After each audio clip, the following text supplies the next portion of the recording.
નમસ્કાર, મારું નામ જીહાસા બોરડ. હું તપોવન વિશ્વવિદ્યાલયમાં અભ્યાસ કરું છું. ભારત માતાને આઝાદ થયાને કેટલા વર્ષો થઈ ગયા અને એ આઝાદી આપણે હજુ પણ ભોગવીએ છીએ.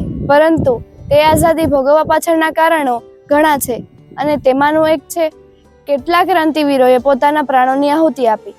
તેમાંથી ગાંધીજીને મુખ્ય માનવામાં આવે છે. ભારત માતાની કૂખ સબળી છે કે ઘણા ક્રાંતિવીરોએ અહીં જન્મ લીધા, જાણે કે નક્ષત્ર માળા પ્રગટી. એ બધામાં ગાંધીજી જુદા તરી આવે છે. ગાંધીજીનો જન્મ 2 ઓક્ટોબરના રોજ ગુજરાત રાજ્યના પોરબંદર જિલ્લામાં થયો હતો. તેમના પિતાનું નામ કરમચંદ ગાંધી અને માતાનું નામ પુતળીબાઈ હતું. તેમનું બાળપણનું નામ મોહનદાસ હતું. ગાંધીજીના જીવનમાં 2 શબ્દો મુખ્ય જોવા મળતા હતા: સત્ય અને અહિંસા. તેઓ સત્ય અને અહિંસાના ખૂબ જ આગ્રહી હતા. ચોરાચોરીના હત્યાકાંડમાં જ્યારે હિંસા થઈ ત્યારે તેઓએ તેને રાષ્ટ્રીય પાપ માન્યું હતું અને તેના પ્રાયશ્ચિત રૂપે ઉપવાસ કર્યા હતા.